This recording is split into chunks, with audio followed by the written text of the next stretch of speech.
Bapak dan Ibu, kita teruskan menyambung pembahasan sifat Allah yang 13. Pertemuan lalu kita sampai kepada sifat al-iradah. Allah itu berkehendak, berkeinginan. Sebelum kita merinci kelengkapan dari sifat ini, kita ulang kembali. Allah itu wujud, Allah itu pasti ada, Allah itu qidam, terdahulu, dia ada sendirinya sebelum ada apapun selain dia.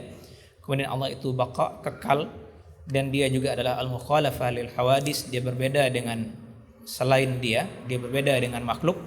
Kemudian juga dia adalah berdiri sendiri. Kemudian juga Allah adalah yang Maha Esa atau sifat al-wahdaniyah. Demikian juga kita sudah kaitkan dulu di sifat Allah berdiri sendiri, qiyamuhu bi nafsihi, bahwasanya dia adalah yang Maha Hidup. Allah adalah memiliki sifat al-hayah. Nah, kita lanjutkan rincian tentang makna Allah berkehendak atau berkeinginan. Di sini ada satu hal yang sangat perlu kita garis bawahi, bahwasanya kehendak kita atau keinginan kita itu tidak berdiri sendiri. Maka keinginan kita itu juga masuk kategori makhluk atau yang diciptakan. Itu dikembalikan kepada ayat dalam Al-Quran, a'udzubillahi minasyaitonirrajim, wallahu khalaqakum wama ta'malun. Dan Allah yang sudah menciptakan kamu dan apa yang kamu amalkan. Maka dari bahasa ayat ini dipahami oleh ulama bahwasanya kita diciptakan, perbuatan kita juga diciptakan oleh Allah Ta'ala. Nah, di sini ada sebuah pertanyaan yang unik. Kalau memang kita diciptakan oleh Allah Ta'ala dan juga perbuatan kita Allah yang menciptakan, lantas apa gunanya surga dan neraka? Disinilah yang perlu kita kait, bahwasanya Allah menciptakan kita tidak tahu bahwa Allah akan ciptakan kita dahulu. Kita baru tahu kita diciptakan sesudah terjadi. Demikian juga dengan amal perbuatan kita tidak tahu. Untuk ke depan kita tidak tahu apa yang akan kita lakukan, apa yang akan kita amalkan. Kita baru tahu amal kita ketika Allah sudah menciptakannya. Nah, bagaimana dengan kait Allah sudah menyediakan sorga untuk yang taat, menyediakan siksa neraka jahanam untuk yang durhaka, untuk yang kufur. Di sini ulama menjelaskan perbedaan unsur al-khalqu, ciptaan, dengan unsur al-kasbu atau usaha.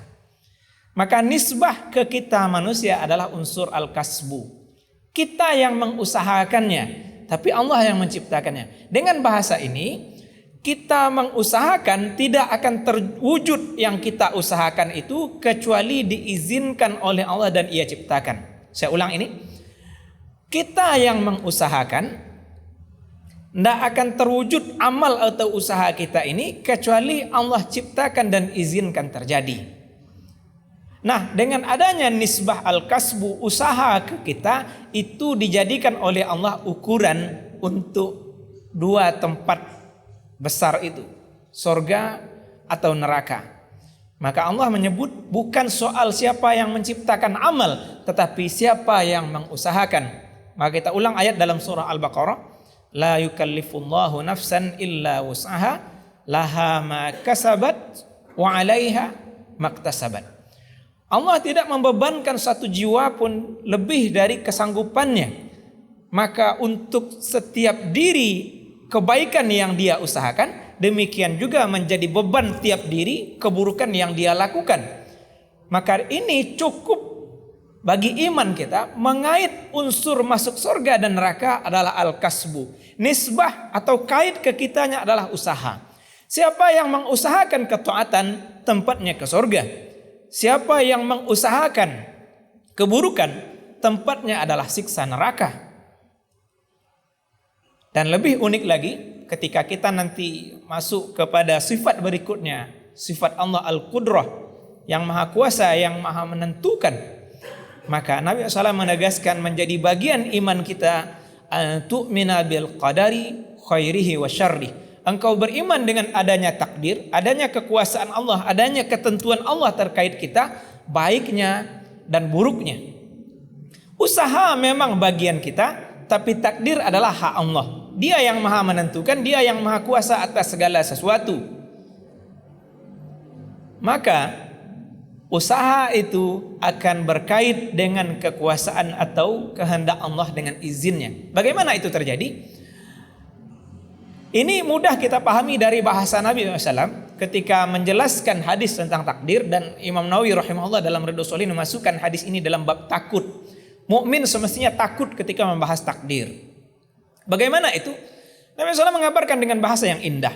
Inna ahadakum yujma' khalquhu fi batni ummihi arba'ina yawman nutfatan summa yakunu alaqatan mislu dzalik summa yakunu mudghatan misla dzalik. Sesungguhnya seorang mukmin dikumpulkan pola penciptaannya dalam rahim ibunya 40 hari nutfah, kemudian 40 hari mudghah, kemudian 40 hari berikutnya alaqah, kemudian 40 hari berikutnya mudghah. Dengan waktu saya tidak merinci 40 kali 3 ini. Sesudah 40 kali 3 dalam alam rahim, summa yursal ilaihi malak fayanfukh fihi ruh. Kemudian diutus kepada janin di alam rahim itu malaikat, maka malaikat ini meniupkan ruh. Dengan ditiupkan ruh dia jadi manusia utuh. Wa yu'mar bi arba'i kalimat. Dia disuruh untuk menuliskan 4 kalimat atau 4 perkara. Satu adalah bikatabi rizqihi wa ajalihi wa amalihi wa syaqiyyin aw sa'idin. Malaikat ini disuruh menuliskan 4 perkara. Satu, rezeki si janin ini. Yang kedua, ajalnya. Yang ketiga, amalnya. Yang keempat, dia masuk kategori makhluk bahagia masuk surga atau makhluk celaka masuk neraka. Itu sudah ditulis. Maka mukmin menanam rasa takut hadis tentang takdir. Kenapa? Karena kita tidak ada yang tahu takdir kita untuk surga atau untuk neraka. Maka takut kita. Erwin Rashid hari ini berdiri di mimbar, dimuliakan untuk berdiri mengajarkan kebaikan, mengajarkan la ilaha illallah. Tapi kita tidak tahu takdir kita masa depan bagaimana. Maka takut kita tanam di sini. Tapi Nabi SAW mengabarkan sebuah jalan yang indah untuk kita menjalani itu. Idza aradallahu bi'abdin khairan ista'malahu. Ini juga kembali kepada sifat iradah yang tadi kita bahas. Bila Allah berkehendak atau berkeinginan memberi kebaikan untuk seorang hamba, maka dia dipekerjakan oleh Allah. Dia dijadikan beramal oleh Allah Ta'ala. Ditanya oleh sahabat, bagaimana Allah menjadikan seorang hamba beramal atau dipekerjakan? Kata Nabi, yuwaffiquhu li'amalin khairin qablal mamat atau qablal maut. Diberi taufik, diberi arahan hati oleh Allah untuk melakukan amal kebaikan sebelum dia mati. Maka dengan itu dia mati husnul khotimah, dia masuk surga. Karena memang sambungan hadis takdir tadi itu. Wa inna hadakum la ya'mal bi amali ahli jannah hatta ma yakuna bainaha wa bainahu illa dhira' fayasbiq alaihi alkitab fayamal bi amali ahli an-nar fayadkhulaha. Seorang di antara kamu senantiasa dia rajin melakukan amal penduduk surga sampai jarak dia masuk surga tinggal sehasta. Dia didahului oleh kitab yang sudah ditulis oleh malaikat bahwasanya dia masuk penduduk neraka. Maka di satu hasta sebelum masuk surga itu dia beramal dengan amal penduduk neraka, dengan itu dia masuk neraka. Maka ini sangat menakutkan bagi kita. Tapi panduan Nabi SAW ini sangat penting bagi kita. Bahwasanya ukuran masuk surga dan neraka adalah amal terakhir. Maka dalam hadis Bukhari juga kita dapatkan kaidah umum dari Nabi SAW. Innamal a'malu bil khawatim. Amal-amal itu hanya dihitung dengan khatam-khatamnya, dengan penutup-penutupnya. Seberapa baik pun amal kita hari ini, tapi kalau kita khatam dengan keburukan itu akan sia-sia. Sebaliknya, seberapa banyak pun keburukan dosa yang kita lakukan, tapi kalau kita tutup hidup ini dengan kebaikan, maka kita akan menjadi ahli surga. Maka iman dengan takdir, kekuasaan Allah menjadikan kita takut. Yang kita usahakan di situ adalah jangan sampai terjerumus melakukan keburukan, karena kita takut jangan-jangan ketika melakukan dosa dan keburukan itu adalah hari kematian kita dan kita menutup hidup dengan dosa. Maka indah lagi Nabi SAW mengajarkan, wa atbi'is sayyi'atal hasanata tamhuha. Iringilah perbuatan dosa keburukan dengan amal soleh, maka pengaruh buruk dan dosa dari keburukan itu dihapus oleh amal soleh sesudahnya. Ini adalah jalan kebaikan yang indah diajarkan oleh Nabi Muhammad SAW. Terakhir, dengan waktu terbatas ini, kita ringkas bahasa Imam Ibnu Daqiq Al-Aid ketika beliau rahimahullah menjelaskan hadis ini dalam Arba'in Nawawi, bahwasanya ulama mengklasifikasi manusia menjadi 4 golongan berdasar hadis tadi. Apa itu? Golongan pertama dan golongan kedua adalah golongan mayoritas. Siapa itu? Orang yang hari-hariannya taat, ditutup oleh Allah dengan taat kebaikan, maka dia menjadi ahlu surga. Kedua, orang yang hari-hariannya maksiat dan kufur dan durhaka, dia tutup hidupnya dengan kekufuran dan durhaka, maka dia menjadi penduduk neraka. Dua kelompok ini adalah kelompok mayoritas, kelompok paling banyak. Maka semoga kita yang merutinkan dengan ketaatan, termasuk hadir berjamaah, mengiringi jamaah ini dengan sedikit majelis ilmu 2 kali sepekan di zuhur ini, satunya bersama kami. Nanti kita sambung dengan ba'diyah isya insyaallah, ba'diyah zuhur insyaallah.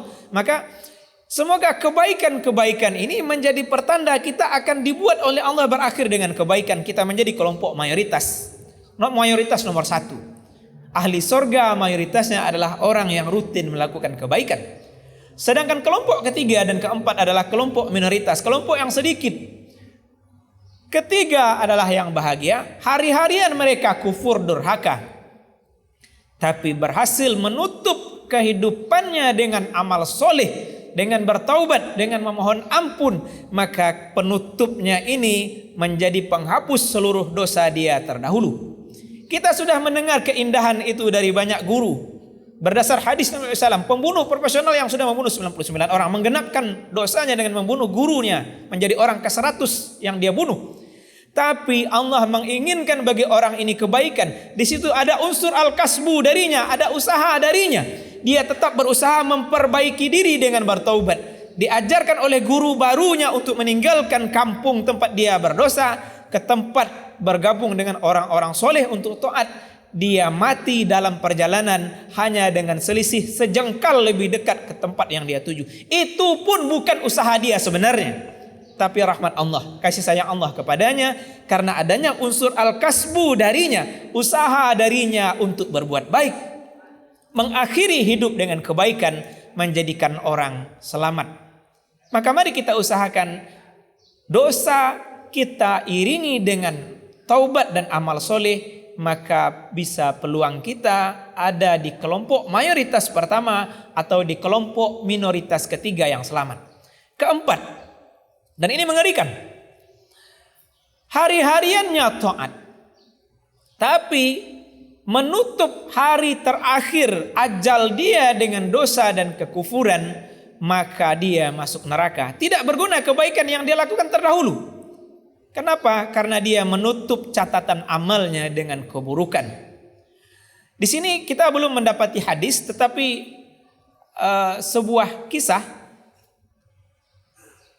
yang dinukil oleh Ibnul Jauzi rahimahullah dalam kitab Talbis Iblis, termasuk juga oleh Imam Qurtubi dalam kitab At-Tazkirah beliau, bahwasanya ada seorang muazzin yang hari-hariannya kerja dia azan 5 waktu, dan Nabi SAW sudah mengabarkan itu tiket dia ke surga sebenarnya, karena muazzin dimuliakan dari padang mahsyar, lehernya lebih panjang dibanding orang lain. Itu bukan seperti leher angsa, tapi adalah menunjukkan syaraf kemuliaan. Dia lebih tinggi sehingga manaku celi orang-orang nengadah celinya. Itu kemuliaan. Tapi di hari dia mati, semestinya dia azan naik menara, karena itu masih zaman Saisu alun-aduh mik. Dia tidak langsung azan, dia tengok ke bawah, nampak anak gadis cantik tetangga masjid. Berubah pikiran, tidak jadi dia azan, dia turun. Dia ketok pintu rumah, dibuka oleh tuan rumah. Begitu bodohnya muazzin ini. Dia katakan, saya ingin melamar anak gadis bapak sebagai istri saya. Tetangga masjid dah tahu, dia muslim. Tetangganya ini non muslim. Ya tidak bisa, kata bapaknya. Kita tidak sekeyakinan. Saya murtad kalau begitu saya masuk agama bapak. Na'udzubillah. Dia pindah agama hanya untuk seorang perempuan yang tidak akan permanen cantiknya. Cantik perempuan akan berubah di umur 30 tahun, 40 tahun, semakin tua semakin jelek, itu biasanya. Awet muda hanya ada di sorga. Kemudian belum dinikahkan dia, hujan, genteng bocor, calon mertua minta bantuan agar dia memperbaiki genteng bocor itu, dia naik pakai tangga, jatuh, mati. Mati dalam su'ul khotimah, murtad, sia-sia dia azan bertahun-tahun. Maka perlu kita memikirkan kalau sudah terjerumus ke wilayah dosa, segera perbaiki agar tidak menjadi pertanda itu takdir buruk kita, naudzubillah. Kami akhiri, mohon maaf kalau ada bahasa yang kurang tepat. Subhanakallahumma bihamdika nasyhadu an la ilaha illa anta nastaghfiruka wa natubu ilaik. Amin ya rabbal alamin. Assalamualaikum warahmatullahi wabarakatuh.